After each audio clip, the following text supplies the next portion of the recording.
الحمد لله الحمد لله رب العالمين والصلاة والسلام على أشرف الأنبياء والسيد المرسلين وعلى آله وأصحابه أجمعين أما بعد فأعوذ بالله من الشيطان الرجيم بسم الله الرحمن الرحيم يا أيها الذين آمنوا اتقوا الله وقولوا قولا سديدا صدق الله العظيم وبلغنا رسوله النبي الأمين الكريم ونحن على ذلك لمن الشاهدين والشاكرين والحمد لله رب العالمين. Chers frères, sœurs, les enfants, assalamu alaikum wa rahmatullahi wa barakatuh. En ce jour, je me fais le rappel pendant ce mois béni de Ramadan sur ces paroles du sourate 33, verset 70 de notre Saint-Coran. Allah nous dit « Ô vous qui avez cru, ô vous qui se considèrent les croyants, ittaqullah, obtenez la conscience d'Allah et wa qulu qawlan sadida ». Qulu veut dire un ordre qui vient de la part d'Allah subhanahu wa ta'ala. Allah nous ordonne de parler. Quel type de parole? Allah nous dit qawlan sadida. Parler des paroles, sadida veut dire avec droiture. Ce qui veut dire que nos paroles ne doivent pas contenir de l'ambiguïté. Ce qui veut dire aussi que nos paroles doivent être des paroles véridiques.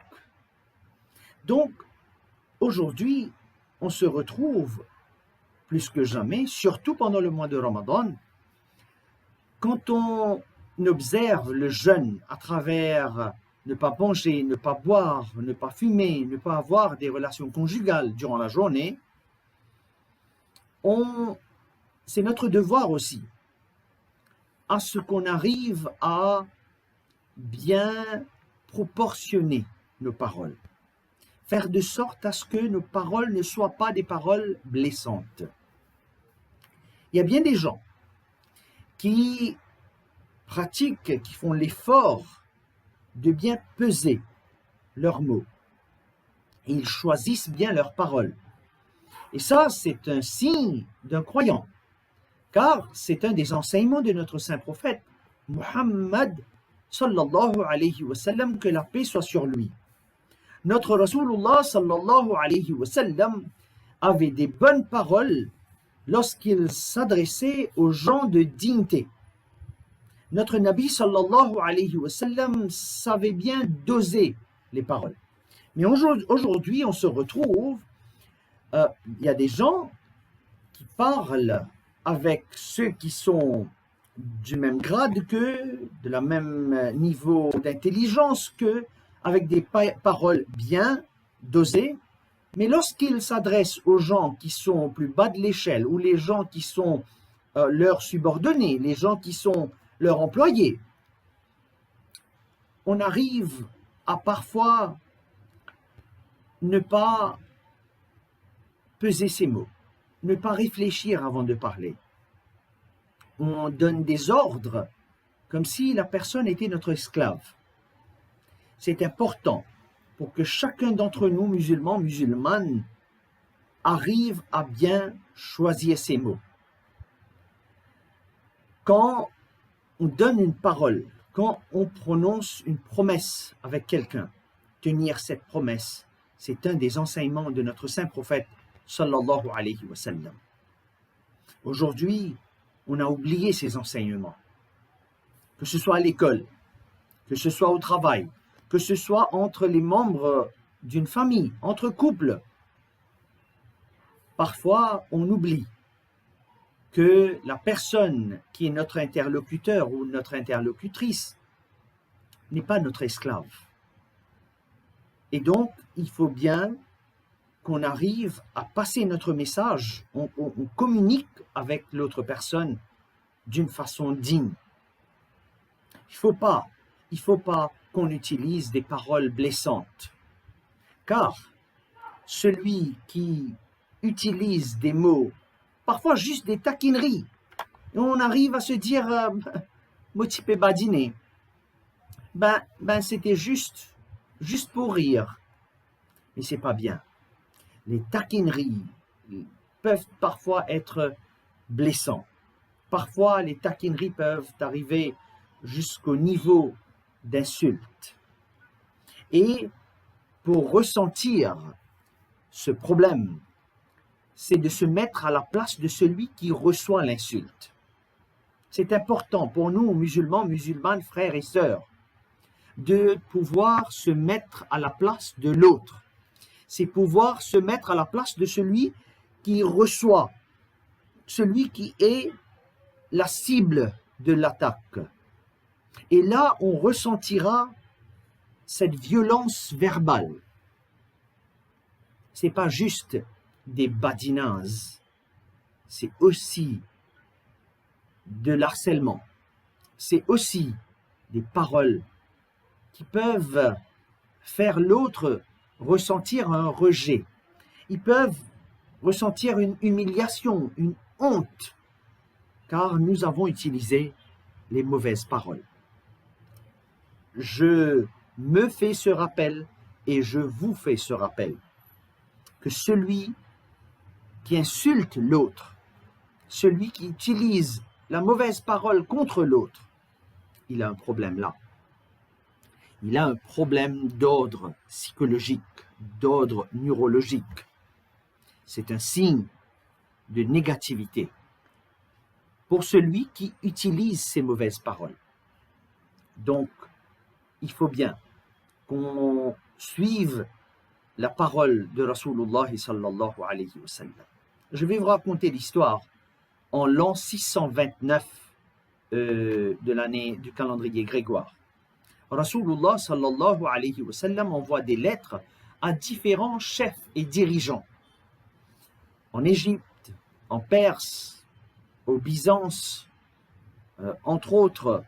Et Rasulullah sallallahu alayhi wa sallam avait aussi envoyé une lettre au chef de l'Oman. Aujourd'hui, on connaît ce pays.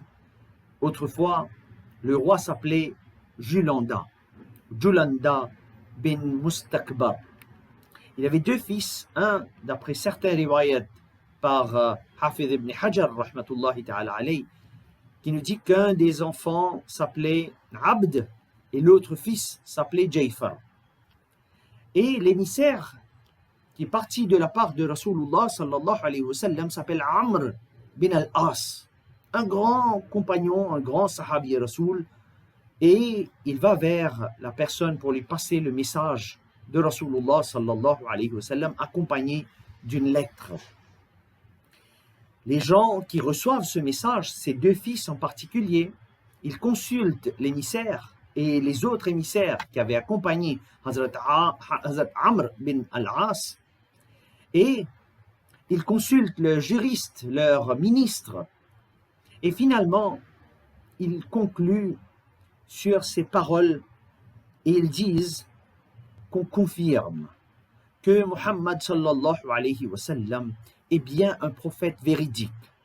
Parce que, numéro 1, quand il ordonne le bien, ce prophète, quand il ordonne le bien, il est le premier à le faire. Et quand il empêche d'un certain mal, il est le premier à se l'interdire. Ce prophète, quand il est victorieux, il n'a pas ce sentiment de gloire ou de célébrer. Pour lui, quand il est victorieux, il le fait avec dignité. Et même si, dans des cas où certains pensent, dans une expédition quelconque, qu'ils ont eu la victoire sur lui, il n'utilise jamais de mauvaises paroles. Ces paroles sont d'une parole digne. Réfléchissez, qui le dit? C'est celui qui n'avait jamais eu le message de l'islam. Mais quand il reçut ce message, quand il reçoit ce message de la part de l'émissaire, le compagnon du prophète sallallahu alayhi wa sallam, il confirme que ces signes sont ces signes de quelqu'un qui est véridique.